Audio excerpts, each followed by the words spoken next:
Ao analisar o ano de 2017, o senador gaúcho Lazier Martins, PSDRS, afirma que o ano que passou foi muito ruim. De um lado teve um pequeno contingente de autoridades que lutaram pelo combate à impunidade e à corrupção contra um exército jogando ao contrário, disse a reportagem. Além da entrevista com Lazier, Veja também ouviu os senadores Paulo Paim, PTRS, e Ana Amélia Lemos, Progressistas RS. A entrevista com Paim pode ser lida aqui e a entrevista com Ana Amélia será a próxima a ser publicada. Segundo o senador, não é possível prever se o ex-presidente Luiz Inácio Lula da Silva, PT, será condenado em segunda instância no caso do triplex do Guarujá. O julgamento será em 24 de janeiro. Para Lazier, porém, se Lula puder concorrer e vencer a eleição presidencial, como indicam as pesquisas, faria um governo tipo venezuelano. A expressão é uma referência ao governo de Nicolás Maduro, na Venezuela. Além disso, para Lazier, o juiz que julga os casos da Lava Jato em primeira instância, Sérgio Moro, é um juiz herói que enfrenta uma concorrência desleal. O senador criticou o presidente Michel Temer, PMDB, pelo indulto de Natal, que beneficiou condenados por crimes de corrupção, chamando o decreto presidencial de balde de água fria. O senador também revelou sua maior decepção de 2017, a CPMI da JBS, da qual participou. Houve um profundo desvio do foco, contou. Abaixo, a entrevista com o senador. O senhor tem projetos para a segurança, que vão de mudanças na execução penal até a criação de um fundo para custear bloqueadores de celulares em presídios. Como o senhor avalia a área? Onde a gente olha vê decepções, falta de recursos, falta de alternativas. Em nível federal, quando a gente pensa em segurança, o presidente da República despeja um balde de água fria, um indulto de Natal para beneficiar aqueles que roubaram muito em paraísos fiscais. Se vamos discutir segurança, vamos discutir coisas que parecem menores diante da corrupção. Inegavelmente uma é o maior, uma praga. Nesse contexto de desvios, as ações para a segurança são até inócuas, improdutivas diante de um executivo crivado de acusações contra seus integrantes, desmoralizado, e o judiciário sob as mais graves suspeitas. O que falta piorar?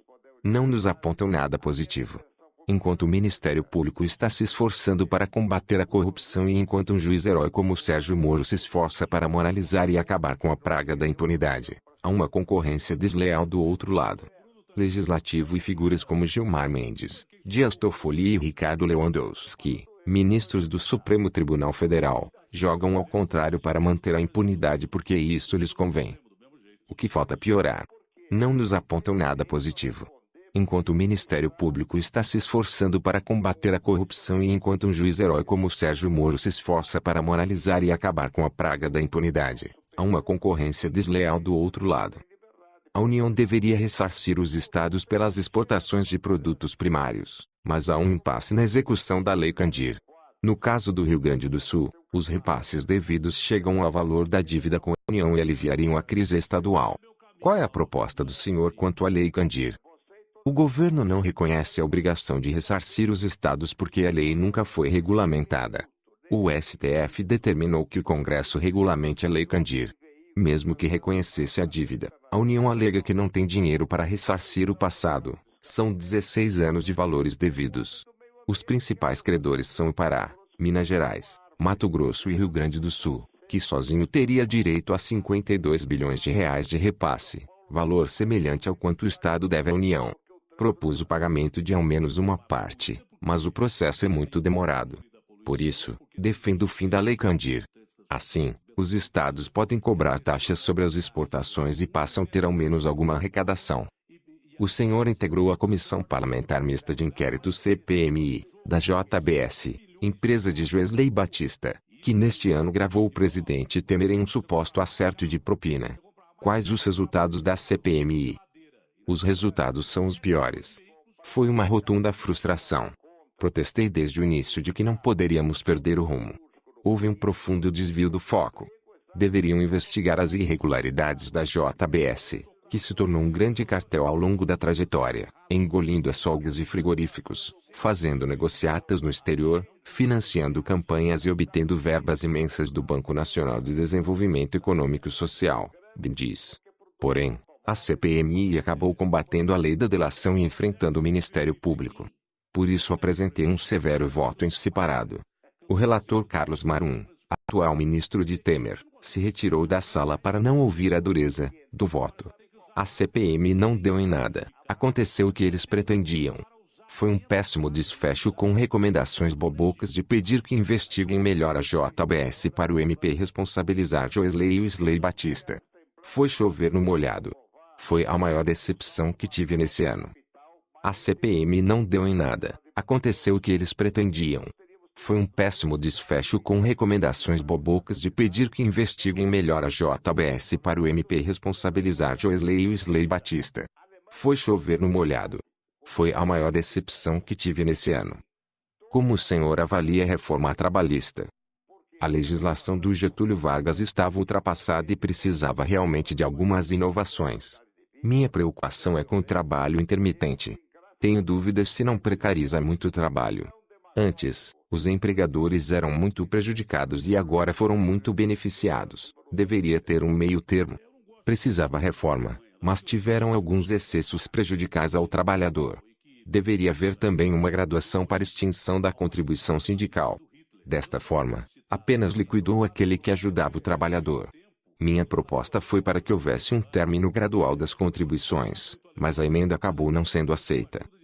Antes, os empregadores eram muito prejudicados e agora foram muito beneficiados. Deveria ter um meio termo. O senhor é a favor da reforma da Previdência.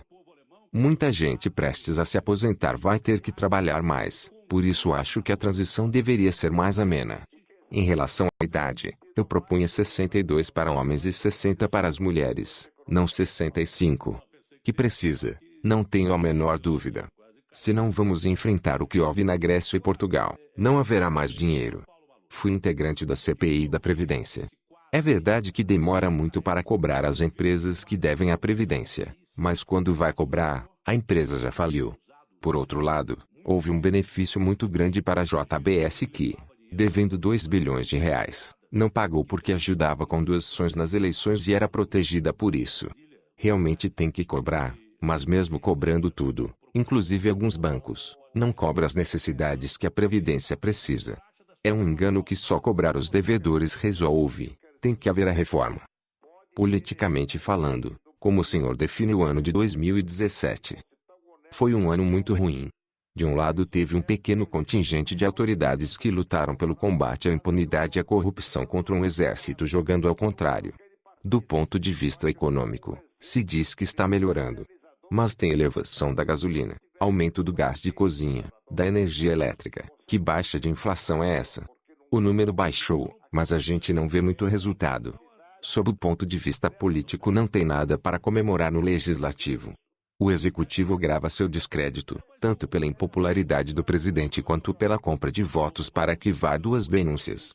Vários de seus ministros estão sob suspeita e o STF é uma decepção completa. A presidente Carmen Lúcia, que era uma esperança, está completamente sem força para reagir contra a criminalidade dos graúdos e poderosos. O que espera para as eleições de 2018? Está tudo direcionado ao eleitor.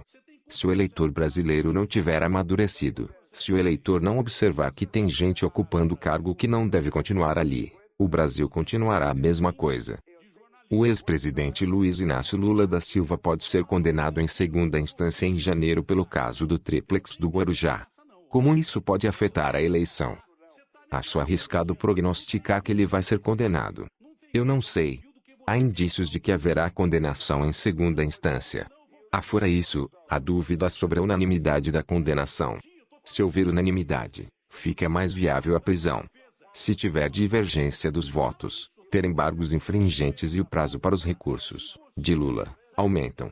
Ele está usando muito a campanha eleitoral como escudo. Sabe, se for eleito ou concorrer, está descartada a hipótese da prisão. Ele está fazendo uma autodefesa. Essa é a finalidade maior da campanha. O objetivo não é o ideal de ajudar o Brasil, é uma autodefesa. O objetivo é escuso. Se Lula for absolvido e concorrer, vai ser um desastre para o Brasil. A gente já conhece o método. Ele vai instalar um governo tipo venezuelano. Se Lula for absolvido e concorrer, vai ser um desastre para o Brasil. A gente já conhece o método. Ele vai instalar um governo tipo venezuelano. Quem o senhor considera o melhor candidato para 2018? Até agora não apareceu nenhum Kirmenpog. Mas um bom candidato, um homem completamente íntegro, que já governou o Paraná, ficha limpa, é o senador Álvaro Dias, Podemos PR. Vejo pelas pesquisas que ele não decolou, mas é alguém inatacável.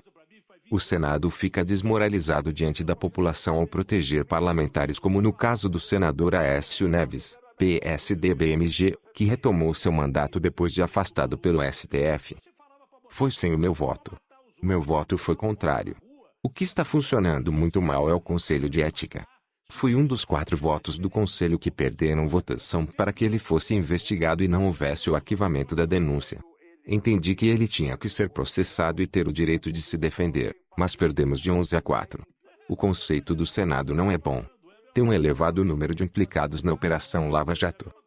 Lembrando que ano que vem tem eleições, e que não podemos eleger nenhum político citado ou condenado, na Operação Lava Jato, temos que limpar esse país com o nosso voto. É isso aí, pessoal. Se você gostou dessa notícia, acione o sininho e se inscreva no canal. Um forte abraço e que Deus abençoe. Ao analisar o ano de